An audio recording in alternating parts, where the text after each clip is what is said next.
Hello अस्सलाम वालेकुम, कैसे हैं? ठीक हैं आप लोग? उम्मीद करता हूँ खैरियत से होंगे। Welcome to daily episode. आगाज़ करते हैं पहले मैच का।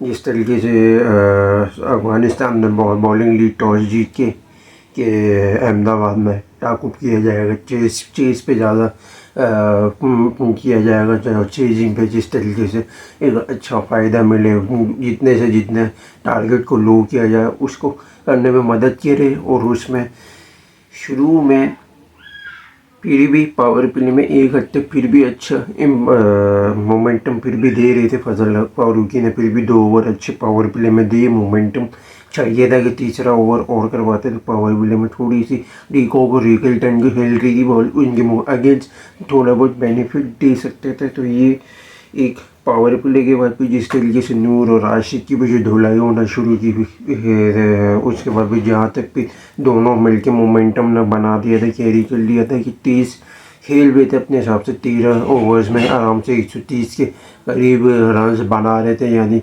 आपका तक ये 10 के एक पर ओवर के एक वो एवरेज आ रही थी। तो ये एक अच्छी एक साइनिंग थी कि 200 प्लस टारगेट के करीब जा रहा था। लेकिन फिर बाद में जैसे ही डीकॉक और आपका फिर रिकल्टन आउट हुए तो फिर उसके बाद फिर ब्रेविस ने थोड़ा स्लो खेला मिलर के साथ भी, उसने भी चौक किया। बाद में स्टॉप जेनसन ने थोड़े से तेज़ रन बनाया लास्ट में आगे, तो 187 तक साउथ अफ्रीका गया। वरना अदरवाइज अफगानिस्तान की ज़रूरत ये थी कि स्टार्टिंग में 3 ओवर लगवाते फारूकी से। फारूकी 2 ओवर 5 रन दिए थे, 1 विकेट ली थी। तो मुमकिन है कि जिस तरीके से उमर जई को मुजीब को पिटाई लग रही थी, तो मुमकिन है कि 3 ओवर अगर इस तरफ से अगर कवर कर लिए जाते तो थोड़े से रन्स की यहाँ से शॉर्टेज मिल जाती।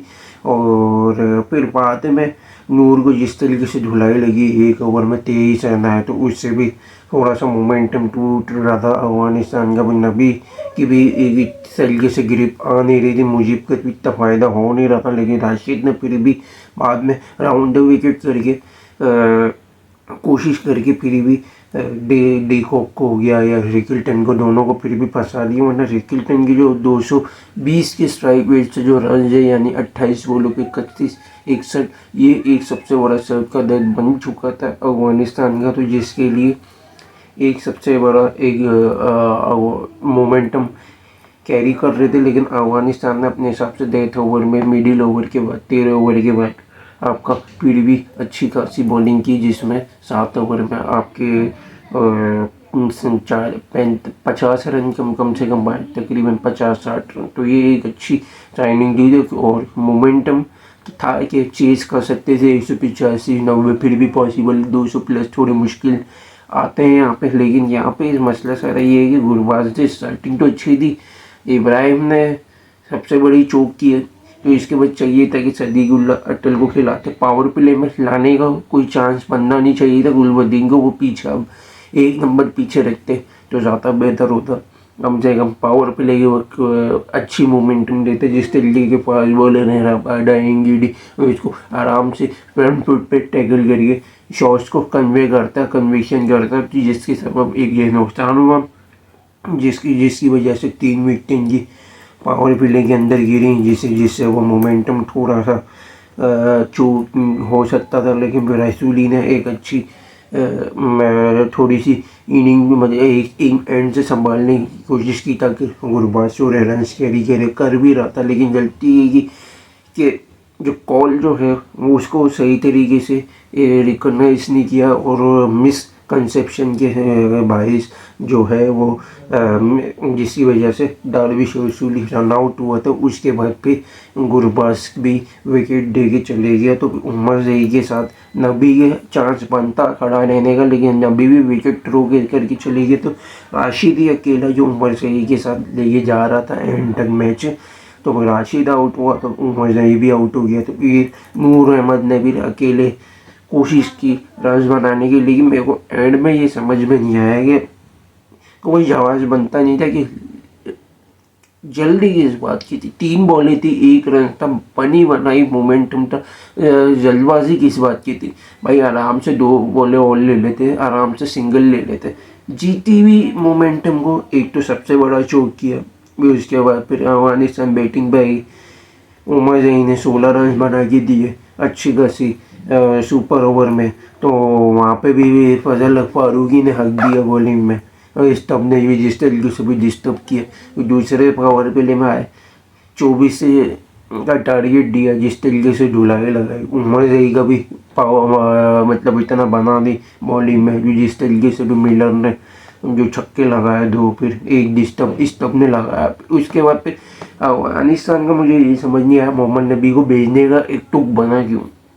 गुरबाज को ही भेज देते भाई, उमर जई गुरबाज से ही जा रहे थे, तो भाई गुरबाज को भेज देते। तो कम से कम जो 2 बॉलें जो मिस हुई है नबी की वजह से, जो मोमेंटम खराब हुआ, वहाँ से अगर गुरबाज अगर वो 2 बॉलें और एक्सेल कर लेते तो मुमकिन था कि 2 चौके कम से कम आ सकते थे, मुमकिन था और बन सकते थे। तो ये एक अफगानिस्तान सबसे बड़ी एक तो गलती ये कि पहले जीत रहे थे, 1 रन के करीब थे 3 बॉलों पे, वहाँ फजल हक फारूकी ने मरवा दिया, रन आउट हो गए। वो एक मोमेंटम चौक किया। फिर दूसरा आपका भी फजल हक फारूकी ने 18 ओवर का पहला सुपर ओवर खराब मरवाया। वहाँ पे आपको चाहिए था कि गुलबदीन नाइट को आप लगाते, वो थोड़ा सा स्लो ओवर बाउंस मारता तो कम से कम मुमकिन था कि वो मिलर या आपका इस टप को फंसा सकता था। और जिस तरीके से फिर उसके बाद बैटिंग में दूसरे पावर प्ले में सबसे बड़ी गलती महाराज के अगेंस्ट आपने नबी को भेज दिया। गुरबाज अच्छी, क्योंकि वो मोमेंटम में था, खेलता हुआ आ रहा था, थोड़ा रेस्ट कम था, आराम से इजीली कैरी कर लेता, लेकिन उसको आपने भेजने के बजाय नबी को भेजा। सारा गेम यहीं से ख़राब हुआ। तो अब अफगानिस्तान के चांसेस मुझे कम ही नज़र आ रहे हैं। इसी तरीके से भी ऑस्ट्रेलिया का आगाज़ करते हैं, टॉस जीत के बैटिंग ली ऑस्ट्रेलिया ने, और आते के साथ जब स्टार्टिंग बेहतर देने की कोशिश की तो भी ट्रेविस हेड और रन आउट हो गए। तो इंग्लिश के साथ ग्रीन ने अच्छी एक मोमेंटम बना के दिया, पावर प्ले को पूरा कैरी किया। पावर प्ले के बाद भले ये दोनों आउट भी हो गए, तो रेंशो ने फिर भी स्टोइनिस के साथ खड़े हो गए, क्योंकि मैक्सवेल तो जल्द झटका पूरा ना आउट हो गया था। मैंने बोला था इसकी जगह स्टोइनिस को भेज दे नीचे, डेथ ओवर में आपके पास ये होता तो कम से कम कटर्स और शोर बॉलर्स को मारने के लिए एक अच्छा चांसेस होते। और फिर भी स्टोइनिस और रेंशो ने फिर भी इनिंग को अच्छी बिल्ड की, और क्योंकि आयरलैंड की बॉलिंग वीक थी, उसके मुताबिक फिर भी वो अपनी कोशिशों के बावजूद अपने हिसाब से फिर भी बॉलिंग बेहतर करवाई है।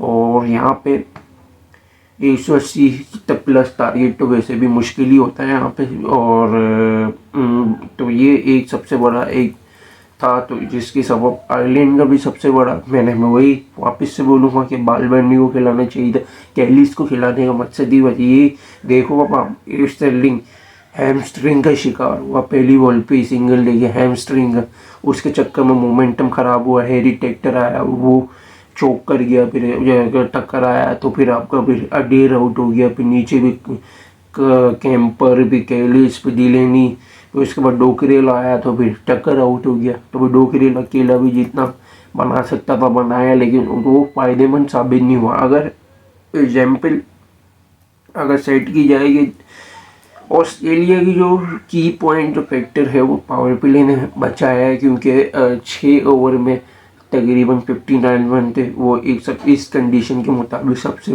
की पॉइंट फैक्टर बना है। अगर वहाँ से अगर 20 रन की भी अगर शॉर्टेज आ जाती तो 162 तक का भी टारगेट होता। अगर बालबर्नी को अगर ये लोग खिलाते कैलिस की जगह, स्टर्लिंग का अगर थोड़ा सा भी कोशिश करके हिटिंग 10-15 रन भी खड़े खड़े 1 ओवर में दे देता, भले आउट हो जाता, 10-12 रन भी अगर दे देता 30 करके, तो उसके सिनेरियो में ये होता कि बालबर्नी के पास पीछे एक अडेर खड़ा हुआ था, साथ एक टेक्टर होता, फिर कैंपर, एक अच्छी डेप्थ होती, तो कम से कम इनिंग को ये लोग लेके जाते, तो कम से कम टारगेट के करीब तो आते, पॉसिबल हो सकता था। लेकिन हुआ नहीं, क्योंकि गलतियां भी इन लोगों की इतनी है कि समझ से बाहर है।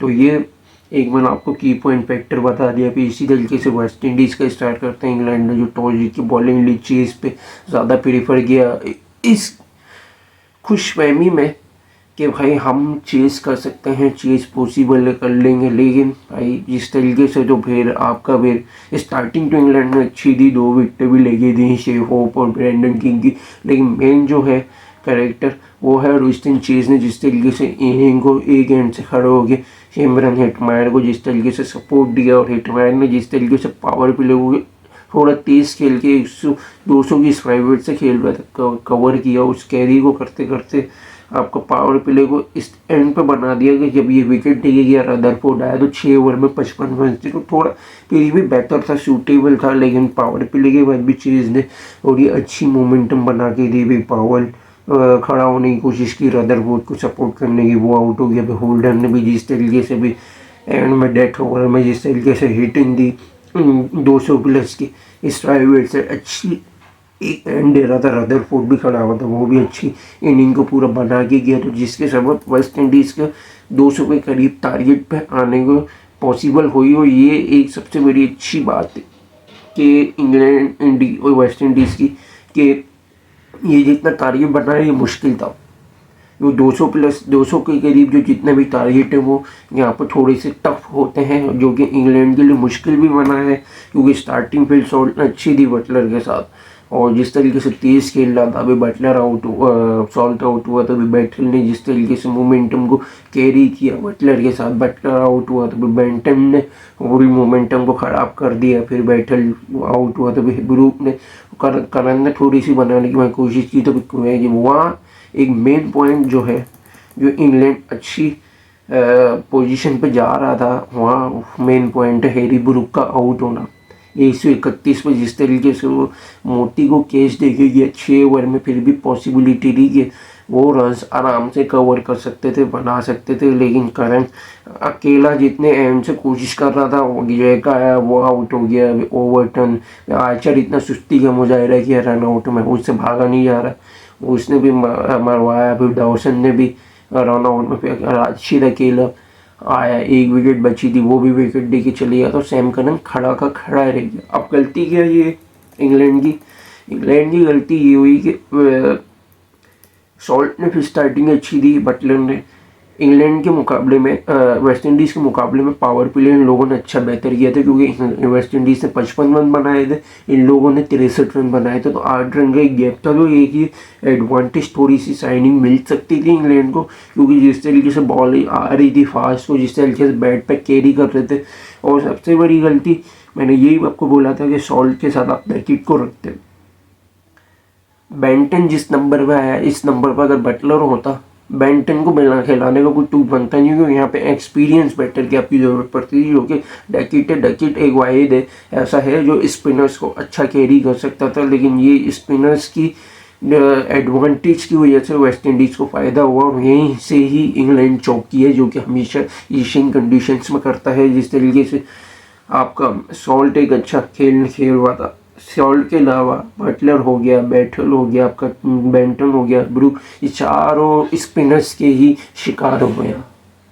अगर यहाँ पे अगर बटलर को बेंटन की जगह 2 डाउन भेजते, बैटल आपके पास 1 डाउन एक अच्छा ऑप्शन जा रहा था। यहाँ पे इस सिनेरियो में अगर सॉल्ट के साथ डकिट अगर खड़ा होता तो डकिट स्पिन्स को जिस तरीके से 2-3 ओवर के बाद वेस्ट इंडीज से लगाया रुस्तम चेज को, फिर आपका अकील हुसैन को लगाया, तो वो उसके कंडीशन में ये एक अच्छा कैरी करके दे सकता था क्योंकि ये लेट शॉट खेलता है, बैक फुट इसका अच्छा है, फ्रंट पे ये अच्छा खेलता है, रिवर्स स्विंग को यहाँ पे ज़्यादा ज़रूरत पड़ती।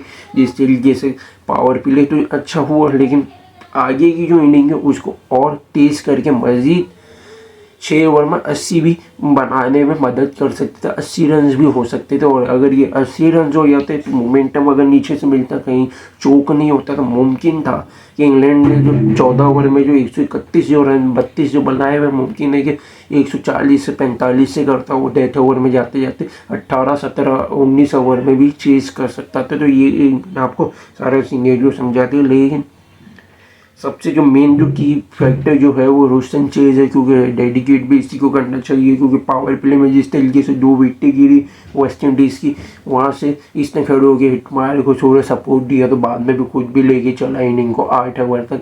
तो इसके जो 34 रन है ये एक की फैक्टर बना इंग्लैंड के लिए, वरना अदरवाइज अगर आप इसके 34 रन हटा दो तो 30 रन से इंग्लैंड हारा है और ये चेज करने में थोड़ी सी इंग्लैंड की बैंड बच भी गई थी। तो ये एक सबसे बड़ा एक मोमेंटम जो है वो नोट करने वाला होता है। तो यहीं तक जुड़े रहिएगा, लाइक और शेयर और सब्सक्राइब जरूर करिएगा, बेल आइकन को जरूर क्लिक किए। Thanks for watching video. अल्लाह हाफिज़।